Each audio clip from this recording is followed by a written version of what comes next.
Coucou les filles, j'espère que vous allez bien. Donc je viens avec une recette d'un bon matlour, donc 100% semoule. Donc pour le faire, il faut 500 g de semoule fine ou extra fine, d'une cuillère à soupe d'huile d'olive. On aura besoin également d'un jaune d'œuf, d'une cuillère à café de sel, de graines de nigel, un sachet de levure boulangère donc de 5 g et 350 ml d'eau tiède. Donc on va venir mettre tout dans mon bol à pétrin. Donc on met tous les ingrédients, donc le jaune d'œuf, la cuillère à café de sel, le sachet de levure boulangère donc de 5 g, les graines de nigel. Donc c'est pas obligatoire les filles, les graines. Il faut pas en mettre si vous aimez pas ça. Donc là, je mets tout en route. Je rajoute un peu d'eau tiède au fur et à mesure. Et je pétris pendant 10 minutes. Vous pouvez également le faire à la main ou à la machine à pain.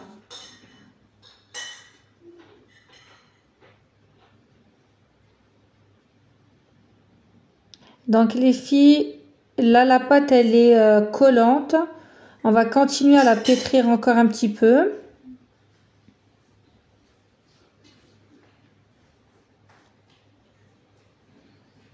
Voilà, donc elle se décolle bien des bords. Je l'ai pétrie en tout 10 minutes. Donc on a une pâte collante. Donc c'est ce qu'on cherche, elle est bien. J'ai préparé un bol avec de la semoule fine et 2 feuilles de papier cuisson pour étaler notre pâte. Donc là je saupoudre de semoule pour me faciliter le travail et je viens découper en deux. Donc la boule de pâte, on va la mettre dans le bol où il y a de la semoule. Donc là j'avais préparé aussi 5 minutes avant, je l'ai sorti du four, donc le qalb-louz. La recette elle est excellente les filles, on a vraiment le qalb-louz du bled. Donc j'avais préparé 2 plats. Allez voir sur ma chaîne YouTube, je l'ai bien détaillé. Donc là je reviens à ma pâte.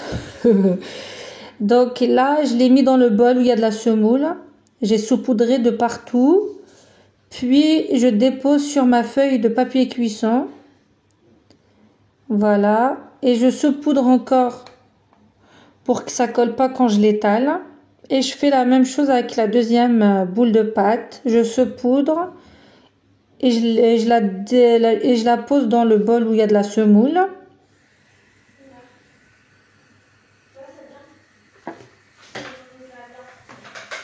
Voilà.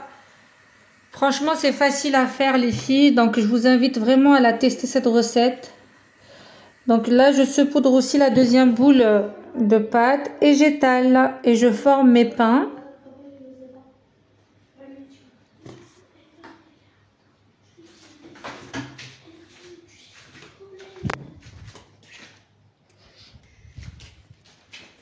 Donc voilà les 2 pains. Donc je les ai étalés quand même fins. Et on va laisser doubler de volume les filles.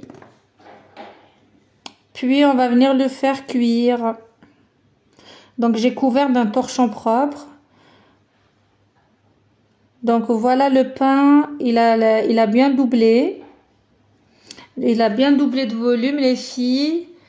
Et on va venir le faire cuire sur feu très doux. Donc là j'ai déposé sur mon tagine.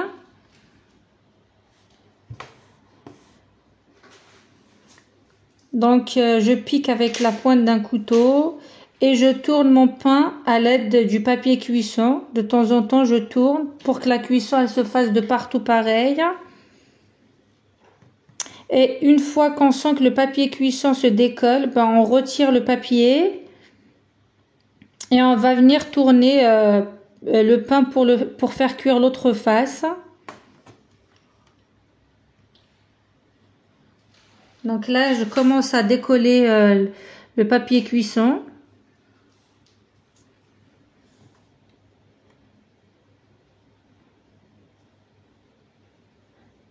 Et je le retourne. avec une main, donc c'est pas facile.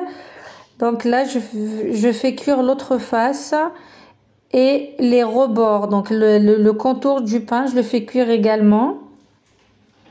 Donc on a un pain très très léger. Donc voilà les filles, après cuisson des deux pains. Donc c'est un pain bien léger. L'amie, elle est trop belle.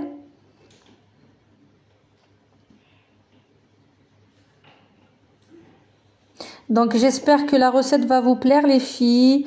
Je vous invite à aimer ma page et vous abonner. Et je vous souhaite un excellent Ramadan, Inch'Allah. Donc voilà notre pain. Il est 100% réussi les filles. Et je vous dis à très très très bientôt.